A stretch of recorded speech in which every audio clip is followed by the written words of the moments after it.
근데 이제 공자님이 자소서를 쓰셨어요. 공자님이 스스로 나의 정체성을 배우셨단 말이에요. 그래서 발표하셨는데 10개의 집이 있는 마을, 읍에요. 읍에는 반드시 존재한다. 충한 사람, 신한 사람, 그러니까 아주 충실하고 믿음직한 사람이 반드시 있다는 거예요. 그러니까 10개 마을 집이 있는 그 한 마을에 가면 그 중에는 한 사람 정도는 반드시 어떤 사람이에요? 아주 충직하고 신실한 사람이에요. 누구와 같이? 구가 누구예요? 자식아, 나같이 나같이 충하고 신한 사람이 반드시 있더라는 거죠. 그런 자가 있더라는 거예요. 그런데 나와 같은 자가, 구 같은 자가 없다. 불이요. 뭐 하는 것에 있어서? 호학. 배우는 거를 즐거워하는 데 있어서는 나 같은 사람이 없다. 자기가 돌아다녀 보니까. 이건 여러분 이제 이게 공자가 괜히 나오는 얘기가 아니죠. 왜요? 공자는 스승이 없었어요. 가르쳐주는 사람 없이 스승됐어요. 그러니까 뭐 하는 사람이에요? 어렸을 때부터 10대 때부터 이 사람은 생활 습관화가 되면 뭐든지 배웠다는 거예요. 뭐든지 배웠다. 이게 배우는 것 자체에 그 힘을 가지고 살았다는 거예요. 그래서 나라는 사람이 누구냐? 한마디로 딱 정의를 해버린 거예요. 호학이다. 나는 호학자다. 나는 배우는 걸 너무너무 좋아하고 배우는 걸 너무 사랑하는 사람이다. 이거죠. 배우는 걸 너무 사랑하는 사람. 그래서 공자의 자소서에는 이겁니다. 자, 그러면 우리 아이들이 만약에 이제 대학교 자소서 쓰면 요걸 바꿔서 쓸 수 있겠죠? 그렇게 쓰시는 거예요, 실제로. 나는 공부하는 게 좋다. 나는 공부하는 요 부분에 관해서는 난 너무너무 재밌어가지고 이렇게 했다. 이건 자소서 굉장히 잘 쓰는 자소서. 그러니까 자소서 쓰는 비결이 그렇게 쓰는 거예요. 나의 특징 하나를 잡아내서 그거를 이미지화 시키거나 형상화 시키는 겁니다. 구체적인 언어로 표현하면 굉장히 좋은 표현이다. 하여튼 공자님은 이제 호학이라고 자기를 표현하셨어요. 논어를 쫙 펴시면 첫 번째 하기편이 딱 나오잖아요. 하기편에 1장이 딱 나오죠. 그래서 자활, 이거 우리 여러분 중학교 때 한문 시간에 쓰셨죠? 한문 시간에 같이 한번 읽어볼까요? 같이 한번 읽어볼게요. 이거는 제가 일부러 훈을 안 달아놨습니다. 자, 시작. 자활, 하기시시시, 불령여로하, 유명, 자원, 방내, 불령, 낙호아. 그다음에 여기는 모르세요 이제. 인, 부지, 이, 불온, 불령, 분자, 호화. 여기에 사실은 논어가 다 담겨 있는데 이게 무슨 말이에요? 배우고 쓸 때로 익히면 기쁘지 않냐는가. 야, 배우는 게 그러면 우리 생각하죠. 지는 공부 잘하니까. 공부 잘하니. 근데 여러분 공부하면 즐겁지 않은가요? 즐겁죠? 여기 오신 분들은 그래서 저는 이걸 생각하면서 여기 있는 시간이 여러분들이 재밌으니까 오는 거지 여러분 시험 보러 오신 거 아니잖아요, 그렇죠? 시험 공부하러 오신 거 아니잖아요. 이게 배우는 것 자체가 너무 즐거운 거예요, 그렇죠? 이게 왜 중요하지? 또 조금 더 들어보세요. 그 다음에 이제 친구가 멀리서 왔을 때 너무 즐겁지 않냐? 이것도 친구가 오는데 왜 즐거워요? 같이 배우는 그 즐거운 그렇죠. 걸 같이 느끼는. 소통할 수 있는. 나를 알아주는 소통할 수 있는 사람. 소통할 수 있는 사람. 이거면 됐다 이거예요. 그러니까 공자님은 요 말을 딱 할 때, 논어의 첫 구절에 요 말을 딱 할 때, 나는 배운 게 너무 즐거워. 배운 게 너무 즐겁고, 또 나를 알아주는 친구들이 멀리서 온다면, 그러니까 내 친구들이 사방에 어떻게 있다는 얘기죠? 있다는 얘기예요. 친구들이 있어서 친구들이 오면 이 기쁨을 같이 할 수 있는 친구들이 있기 때문에 너무너무 행복하고, 그 다음에 요거를 이제 굳이 연결시켜서 간다면, 또 하나, 부지죠. 다른 사람이 나를 알아주죠. 그런데도 나는 기분 나쁘지 않아. 다른 사람이 나를 알아주지 않는데 기분 나쁘지 않아. 그러면 뭐예요? 군자. 대부분은 다른 사람이 나를 알아주지 않으면 어때요? 기분 나쁜 정도가 아니라 죽이고 싶죠. 나를 알아주지 않으면 어때요? 몹시 불쾌하고 그 순간부터 우울해지고, 그죠? 그 순간부터 나 왜 살지? 이렇게 들어가. 이게 보통 그럼 그런 사람은 뭐예요? 소인이에요. 소인. 군자는 남이 나를 알아주건 안 알아주건 그게 상관이 없어요. 왜요? 내가 스스로 만족을 느끼는 네. 내 안에 뭐가 있기 때문에? 기쁨이 있기 때문에. 내 안에 배우는 기쁨이 있기 때문에 이게 연결된 말이에요. 그러니까 내 안에 배우는 기쁨이 있기 때문에 그 내 안에서 에너지가 차오고 내 안에서 차오르는 것이 있어요. 누가 뭐라고 하지 않아도 지금 여러분들은 이것 때문에 여기 계신 거예요. 여기 뭐 있어서 오겠어요. 제가 잘생겨서 오겠어요. 아니면 이렇게 뚱뚱한 사람한테 뭐 배울 게 있어서 오시겠어요. 여러분 배우는 게 즐거우신 거거든요. 그 즐거움이 있으면 남이 좀 안 알아줘도 상관없다.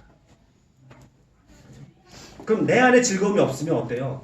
남이 알아주지 않으면 못 견디는 거예요. 못 견디고 괴로운 거예요. 여러분 어떠세요? 여러분 주변에서 사람들이 나를 안 알아준다. 안 알아준다. 이거를 내가 느끼는 그 자체가 내 안에는 뭐가 없다는 거예요. 기쁨이 없다. 뭔가 나에게서 비롯된 기쁨이 없다. 그래서 여러분이 이거 대단히 공자님의 얘기 중에서 대단히 중요한 얘기예요. 공자님은 우리가 객관적인 그의 삶을 보면 정말 몹시도 불행한 분이에요. 몹시도 불행한 분이고 그것도 부족해서 노년에는 자기 자식도 앞세웠고요. 자기 사랑하는 두 제자가 죽었을 때 정말 사랑하는 제자였거든요. 먼저 죽었을 때 하늘이 나를 버렸다고 싶을 정도로 그런 심각한 좌절감을 겪으셨던 분이고요. 그 일생 얼마나 자기의 뜻을 펼치고 싶었으면 그 수레에다가 책 싣고 제자들하고 천하를 14년 동안 지금 같은 교통 발달한 시대도 아니고 산 넘고 물 건너 그냥 거친 세상을 다니면서 그렇게 다녔을까요? 그런데 아무도 자기를 알아주지 않아요. 알아주지 않아요. 그렇죠? 그리고 알아주는 척 하면서 괜히 엉뚱한 얘기를 했었고 그리고 태클 걸고 대부분 그 이야기를 보면 그런 이야기들이 많이 나오거든요.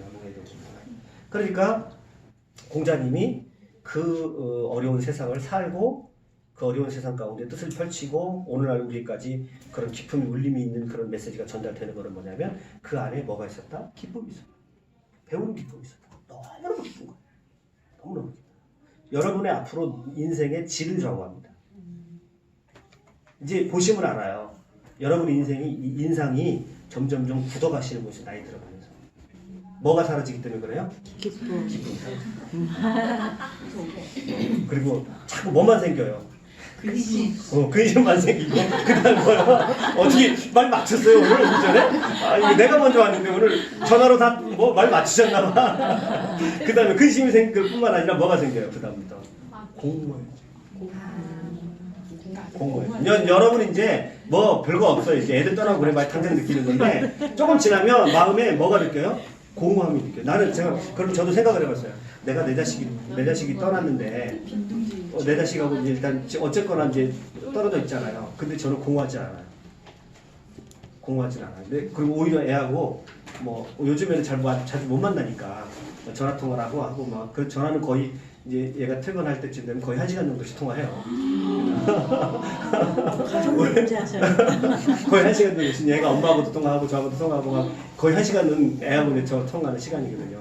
그게 그렇게 통해도 그렇게 있어도 그렇게 통화하고 그건 뭐냐면 이게 가능한 일이 이제 서로 기쁨이 있기 때문에 서로 기쁨이 있기 때문에 그러니까 이제 굉장히 중요한 얘기예요.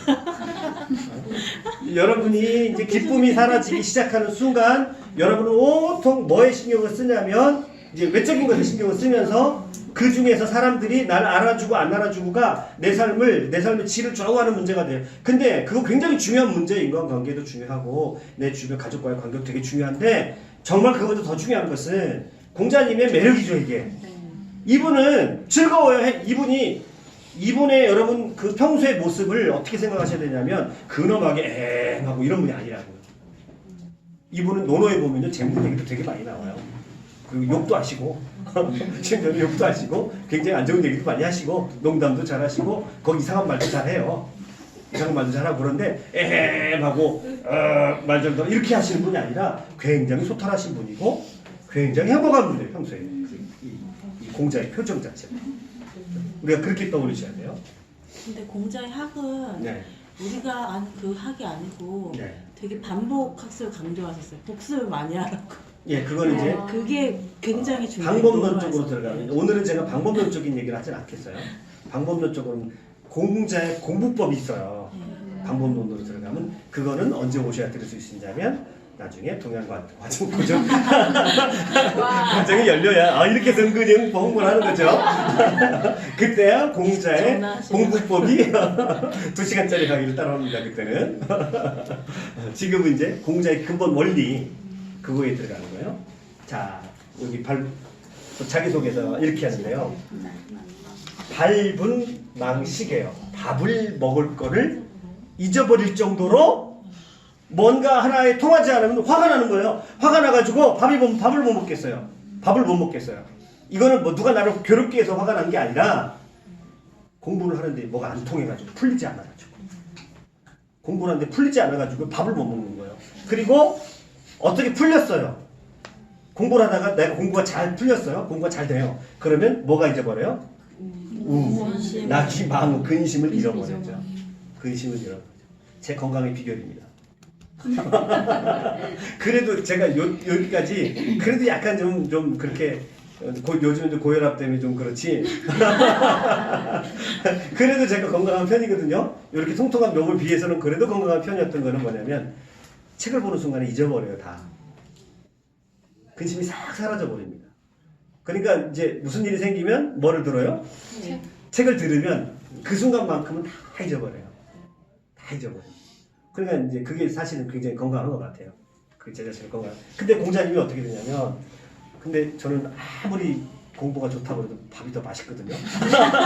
그건 달라. 그건 제가 약간 다른데 공자님은 너무 이게 공부가 안 풀리면 배움이 너무 좋기 때문에 이게 잘 안 풀릴 때 뭔가 알아야 되는데 이걸 모르겠어요. 그럼 막 그때 이거는 그냥 일반적인 분노가 아니에요. 그때 막 뭔가 막 마음이 답답해지고 이걸 알아야 되는데 막 나는 왜 이걸 모를까 막 그럴 때 되면 밥맛이 없어지는 거예요. 그죠? 너무 공부해요. 만약에 여러분 자녀들이 이러면 좋겠죠. 여러분 자녀들이 막 수학 문제가 안 풀려가지고 밥맛이 없어. 이거 여러분이 꿈꾸는 자식에 대한 로망이죠. 그래서 막 얘가 수학 문제가 안 풀리니까 저는 그랬던 것 같아요. 중학교 때 제가 한번 말씀드렸죠. 수업 시간에 한번 말씀드렸죠.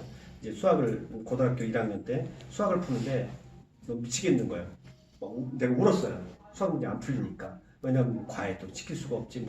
혼자 공부를 해야 되니까. 어디가 이용이라는 사람 만나면 얘기 좀 해주세요. 제가 아무 차례도 없어. 이용이라는 친구를. 이용이라는 친구는 국회의원 자식이에요. 아버지가 국회의원이었는데 학교 1시간 일찍 와가지고 저 수학을 가르쳐 줬어요. 말씀하셨어요. 네. 학교 1시간을 일찍 왔어요. 걔는 집에서 이제 개인 과외를 받으니까 개인 과외를 받아가지고 그때 수학 정석을 가지고 오거든요. 그럼 수학 정석을 가지고 와가지고 저를 같이 아침에 1시간. 나중에 제가 시험 더 잘 봤어요. 수학 시간 제가 점수를 더. 그 친구를 잊어버릴 수가 없어요. 걔가 무슨 생각으로 나를 그렇게 도와줬는지 모르겠어요. 너무 궁금해가지고 말이라도 듣고 싶어. 걔한테. 근데 도대체가 찾을 수가 없어요. 찾을 수가 없어가지고 어떻게 좀 이민을 갔나 녀석이 이렇게 찾을 수가 없어요. 페이스북에서 찾으시면 될 것 같아요. 페이스북도 없어요. 제가 안 그래도 다 찾아봤거든요. 없더라고요. 그래서 이제 그 친구가 저를 그러니까 막 이거를 풀어야 되는데 너무너무 막 화가 나는 거예요. 그래서 막 울었어요. 그러니까 제 모습이 너무 안쓰러워 보였을 것 같아요. 그게 뭐예요? 측은지심인가 보죠. 측은지심. 공자의 측은지심이 발동해가지고 근데 그거는 좋은데 거기까지도 할 수 있는데 자기 1시간 일찍 와가지고 나를 가르쳐준다. 이건 보통 일이 아니잖아요. 이미 걔는 군자예요, 군자. 즐거움을 찾은 그죠? 걔도 그거 제 성장을 통해서 걔도 같이 그런 마음이 있었을 것 같아요. 그래서 그 마음이 어떤 마음인지 너무 궁금해요, 지금도. 그 친구의 마음. 근데 그 공부 잘하는 전교 상위 몇 % 안에 드는 애들 공통점이 다 친구들한테 다 가르쳐주는 애들이 다 그렇대요. 그러니까 가르쳐주면서 자기 배움이 딱 정리가 된다고 하더라고요. 그것도 가능한 얘기겠네요. 그렇죠? 그 친구가 친했어요. 아니 그렇게 베스트 프렌드는 그렇게 아니에요. 그 친구하고 죽고 못 살 정도의 그런 친구는 아니에요. 제 친한 친구는 따로 있었어요. 제 친한 친구들은 따로 있었는데 이제 그 친구가 그렇게 걔 집에 갔는데 국회의원 집이잖아요. 화장실을 못 갔어요 제가. 못 찾아서. 화장실을 들어갔는데 어떻게 여기서 내가 이 일을 치러야 되는지를 모르겠는 거예요. 나는 맨날 이런 퍼셋이 이런 데서 하다가 보니까 이 수색집을 왔는데 그래서 그냥 참았어요 끝까지. 그래서 일을 못 보고 끝까지 참았던 기억이 나거든요. 그거 집에 가니까 막 롱그라운드가 깔려 있고 막 그런 집이더라고요. 그러니까 성북동이니까 그때. 성북동. 지금도 되게 잘 지금도 성북동 하면 잘 살죠. 그래서 제가 잊을 수 없는 평생의 친구예요. 정말 저를 제가 늘 궁금하고 찾고 싶은 그런 친구 중에 하나인데 어떻게 하다 보니 얘기가 거기까지 가는데 하여튼 공자님도 이런 마음이 있으니까 대가가 된 거예요. 내가 어떤 부분에서 알고자 할 때 그거를 정말 밥맛을 잃어버릴 정도로 알았다는 거죠. 그러니까 공자의 공부의 목적은 한마디로 뭡니까? 정치에 나가는 거예요. 정치에 나가려고 하는 거예요. 노자는 이제 물러서는 건데, 근데 물러서는 일단은 노자의 이미지는 물러서는 거고 공자의 이미지는 나아가는 거예요. 나아가는 거예요. 세상에 나아가고 정치에 나아가고 임금 앞에 나아가고 백성 앞에 나아가는 거예요. 공자는 한마디로. 그래서 이제 거백옥이라는 사람을 칭찬하는데 나라의 도가 행해지면 벼슬을 하고 나라의 도가 행해지지 않으면 능력을 거두어 감출 수 있구나. 그래서 우리가 이제 그 국어 시간에 고전을 배울 때 특별히 고전 시가라든지 딱 두 가지죠. 임금에게 충성하든 아니면 자연의 기후에서 자연 속에서 자연을 누리고 살든 그러면서 이 우리나라 조선 선비들이 자연 속에서 자연의 유유자연적하게 자연을 노는데 편안하게 못 놀아요. 뭐가 생각나서요? 늘 임금님 생각을 하거든요. 그걸 영군지정이라고 그러잖아요. 그래서 시가에 보면 고전 시가들은 대부분 이 두 가지로 다 끝나요. 자연에 귀하든지 아니면 임금을 다시 생각을 하든지 그것도 그 둘 사이에서도 왔다 갔다 해요. 그러니까 기본적으로 유학을 한 사람, 공부를 한 사람은 정치에 나가서 내 뜻을 펴는 것이 이제 기본적인 마인드죠. 그래서 공자님도 역시 마찬가지예요. 공자님도 역시 이거 가지고 제자하고 싸울 때도 있어요. 이 문제를 가지고. 왜냐하면 공자님이 어떤 일까지 있었냐면, 자 보세요. 군주가 있어요. 이제 제후가 있단 말이에요. 지금 여기 이때는 이제 제후의 시대들이니까 제후가 있어요. 요 밑에 경이 반란을 일으켰어요. 그럼 공자님은 누구 편을 들어야 돼요? 제후 편을 들어야 되잖아요. 근데 요 반란을 일으킨 사람이 공자를 초청을 했어요. 나를 좀 내 부하가 돼서 내 신하가 돼서 나를 좀 도와주세요. 그럼 공자님이 여기를 도와줘야 돼요? 안 도와줘야 돼요?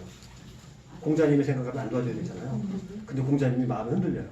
도와줄까? 왜냐면 정치를 워낙 하고 싶어서. 그러니까 하려고 하니까 제자가 공자님 누가 나섰겠습니까? 자로가 나섰어요. 자로 되들어요 막. 말하기 좋아요. 막 되들어요. 말도 안 되지 않습니까? 공자님 얘기하고 평소 공자님의 예법에 안 맞는 얘기를 지금 하십니다. 그리고 공자님이 자기 합류를 해요. 정치 누가 해야 되지 않니? 나는 어떤 마음으로 그런 자니 내가 이 사람을 잘 해가지고 이 사람이 신하답게 만들면 될 거 아니니? 이런 식으로. 그럴 정도로 공자는 정치를 되게 하고 싶어 했어요. 정치를 되게 하고 싶어 했고 자기에게 맡겨주면 자신감도 있었어요. 세상을 바꿔놓을 만큼의 자신감도 있었어요. 근데 워낙 세상이 혼란스럽다 보니까 이제 공자를 누군가 이렇게 진득하게 쓸 수 있는 기회가 주어지지 않았을 뿐이지 공자 자신은 자신감도 있었고 그리고 우리가 알고 있는 대로 막 이상적인 문만 벌써 흔들리잖아요. 공자 자신도 벌써 흔들려요. 그 정도로 정치에 대한 욕구를 강하게 가지고 있어요. 그래서 공자의 후예들은 입신양명하는 건 이거 생명으로 알잖아요. 네. 공자의 후예. 그래서 조선시대에 선비들의 삶의 의미가 뭐예요? 입신양명이잖아요. 어떻게든 성공해서 내가 나라가 조정에 참여해서 정치를 해서 나라를 좀 그러니까 기본적인 뜻은 좋은데 이게 이제 개인의 욕심이 돼버리면 여기서부터 문제가 생기는 거죠. 그래서 뭐라고 말씀하시냐면 나라의 도가 행해지면 벼슬을 한다는 거죠. 근데 도가 행해지지 않으면 여기는 또 자기를 숨길 수 있는 거백옥이라는 사람을 통해서 이 사람은 위나라 사람일 거예요. 그렇게 이제 말씀하시는 것을 볼 수 있어요. 그 다음에 공부의 목적 그거보다 더 근본적인 거 자, 저는 요걸로 제가 이제 책을 한 권 쓰고 싶을 정도로 요 부분을 가지고 책을 한 권 쓰고 싶을 정도로 중요한 주제예요.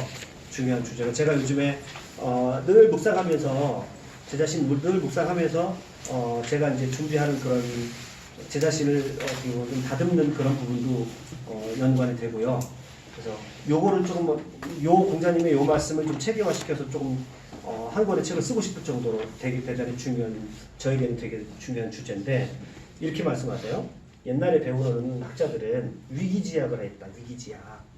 근데 지금의 배우는 자들은 위인지약을 한다. 이렇게 얘기를 해요. 이거 되게 유명한 말이니까 여러분 그냥 그 자체로 위기지약, 위인지약을 외워두세요. 위기지약이라는 건 뭐냐면 자기를 위한 학문을 한다는 거예요. 근데 위인지약이라는 것은 남을 위한 학문을 한다. 사람을 여기서 이인이라는 건 다 남의 타인. 여기는 기라고 하는 것은 자기예요. 여러분 어느 게 맞을 것 같아요? 자기를 위한 학문과 타인을 위한 항문. 어느 게 더 맞을 것 같아요? 언뜻 보면 타인을 위한 학문이 맞는 얘기 같잖아요. 근데 요즘 사람들은 다 타인을 위해서 한다. 그러면 타인을 위해서 학문하는 사람하고 자기를 위해서 학문하는 사람하고 어떻게 다른가요? 아까 맨 처음에 노노 1장에 나오는 그 말하고 비슷하죠. 비슷한 부분이죠. 이거는요, 자기 즐거움을 위한 학문을 하는 거예요. 그러니까 그 학문을 하는 사람이 또는 정치의 뜻을 품은 사람이 나를 위한 학문을 하지 않고 타인을 위해서 학문을 하면요, 굉장히 위험합니다. 타인을 위해서 학문하는 거는 뭐예요? 내 공을 세우고 다른 사람에게 인정받기 위한 그런 공부를 하는 거죠. 그런데 진짜 중요한 공부는 뭐예요? 내가 나를 위해서 공부하는 거예요. 우리 여기 나와 있는 우리 어머님들.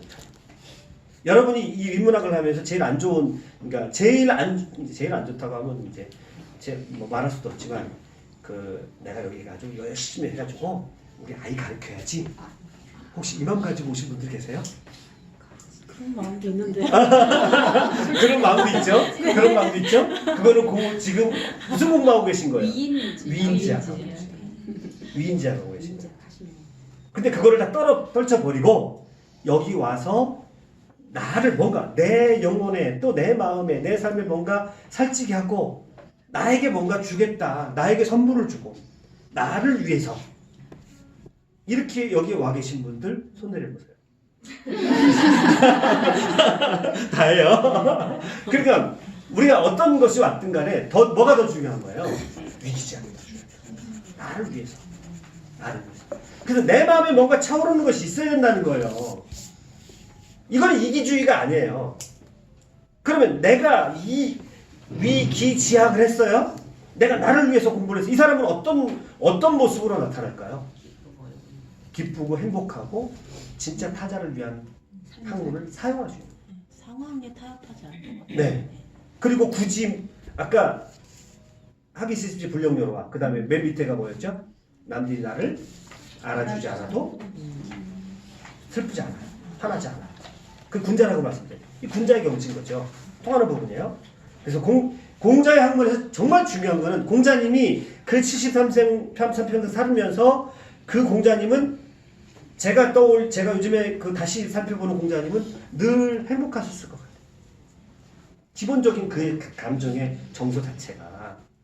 왜냐하면 이분은 학문을 하시는데 그냥 남들에게 가르쳐야지, 남들을 어떻게 해야지 이거 아니고 나를 위한 공부. 그래서 내 마음은 그러니까 결국은 자기 성찰도 들어가 있고 그리고 그게 나의 기쁨과 정말 내가 하고 싶어서 하는 공부.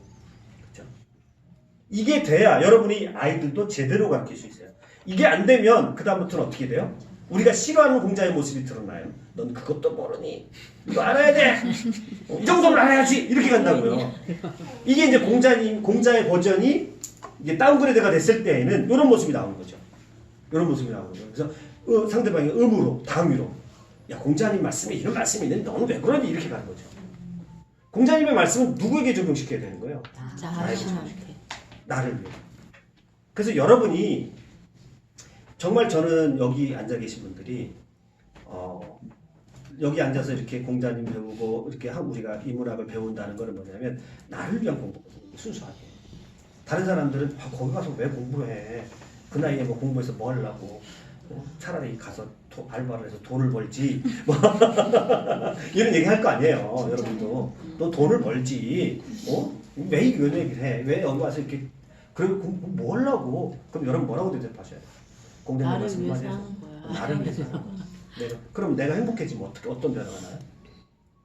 내가 행복해지면 가족들도 함께. 이게 이 공자님의 길이 뭐냐면 뭔가 외적인 기준을 잡아가지고 그대로 살라 이게 아니에요. 딱딱한 도덕 법칙을 그건 후대 사람들이 공자님의 의도를 쏙 빼버린 채 한 얘기고 공자님의 의도는 뭐냐면 내가 나를 위한 공부를 했더니 내가 행복하더라는 거예요. 그 힘으로 세계 4대 성인이 된 거예요. 공자님은.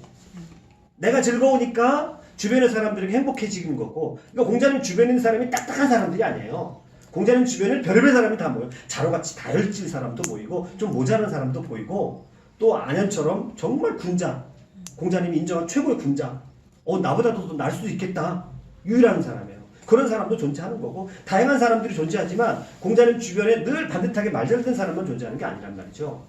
그 사람들을 공자님은 다 포용했어요. 그리고 그 힘으로 그 원리로 세상에 나가서 그 원리로 세상을 뭔가 하나로 만들 수 있다고 생각을 했어요. 공자님은 실제로. 그러니까 이 위기작은 대단히 중요합니다. 오늘날에도 많은 사람들이 자기를 소홀해요. 엄마들이 절대 하지 말아야 될 일이 나를 소홀히 한다고요. 내 안에서 오는 힘.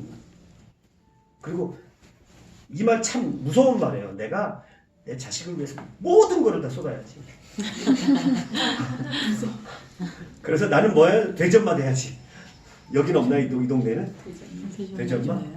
끌고 다니면서 막 학원을 막 학원에 흥망성쇠를 쥐고 있는 학원에 흥망성쇠를 쥐고 있는 그런 분들 있잖아요. 제가 일산에서 처음 이제 학원 먹고 살기 위해서 저도 이제 강의를 했잖아요. 그때부터 이 문화를 갖겠는데 일산에서도 돼지 엄마들이 실체를 보니까 무섭더라고요. 와 끌고 다니는데 정말 그 돼지 엄마들이 어느 학원 딱 찍으면 그 학원은 부흥해요. 부흥. 그리고 사람 빼내가기 시작하면 순간. 근데 그분들이요 보통이 아니라 그냥 돼지 엄마 되는 게 아니라 전문가예요. 입시 전문가예요. 입시에 그분들은 컨설팅을 해도 될 정도의 바삭합니다. 그러니까 그 말을 무시를 못하는 거예요. 그 말을 무시 못하는. 근데 그렇게 살라는 게 아니라 어떻게 살아야 돼요? 그건 타인을 위한 공부를 하는 겁니다. 타인을 위한 공부를 하면서 타인들이 나를 인정해주는 그 힘으로 살아가는 공부고 그리고 내가 이렇게 공부를 하면 내가 박사 따면 저 박사에 대한 유혹이 얼마나 많았게요. 한번 생각을 해보세요. 제가 이렇게 만약에 박사를 학위를 땄으면 아마 지금 대학 강의하고 있을지 모르겠어요. 대학 강의하고 박사학위 하면은 네. 강연 페이가 올라가요. 네네. 근데 제가 이렇게 확 달라지거든요. 그 박사에 대한 유혹이 죄송합니다. 제가 여러 사람 박사 도와줬어요. 도와줬는데 나는 정작 박사가 아니야. 우리 집사람이 통탄에 맞지 않는 통탄에 맞지 않는 그런 일이 있죠. 그러면 제가 어떻게 보면 제가 이렇게 제 인생의 길을 새로운 방면으로 찾은 건데 저는 죄송합니다. 제가 감히 공자님하고 비교할 수는 없지만 저는 어떤 공부를 한 거냐면 거기까지 말씀드렸고요. 조금 더 이제 철학적으로 들어갑니다. 여기서는 철학적으로 좀 들어갈게요. 공자 사상의 뿌리를 제가 이제 여러분에게 말씀드리는데 일단 춘추시대 상황 공자가 됐던 노자가 됐던 그 누가 됐던 상황 속에서 나오잖아요. 그럼 우리가 딱 먼저 공자님에 대해서 인식을 하셔야 돼요. 오늘의 우리의 관점에서 보면 안 된다. 우리 이 자유민주주의 개념에서 공자를 보면 공자는 고리타분한 사람이죠. 왜냐하면 벌써 지배계급과 피지배계급 그 구조 속에 못 벗어나 있기 때문에. 그렇지만 이제 공자는 우리 같은 이런 세상을 꿈꿀 수가 없었기 때문에 애시당초에는 개념 자체가 없었어요. 그게 공자가 됐건 노자가 됐건 뭐 장자가 됐건 장자가 되면 약간 달라지는데 장자는 아예 다 무시해버려요. 장자는 아예 다 모든 정치가 됐건 뭐든 나를 얽어매는 모든 것에서 다 벗어버리는 게 장자예요. 근데 노자도 역시 완전히 벗어나지 못해요. 노자, 장자, 노자, 공자 다 벗어나지 못해요. 그리고 공자는 더구나 주나라를 굉장히 사랑하는 사람이란 말이죠. 주나라에 살고 싶다라고 한 사람이니까. 그래서 그 시대적인 상황 속에서 그의 철학이 나올 수밖에 없기 때문에 그거를 1대1로 오늘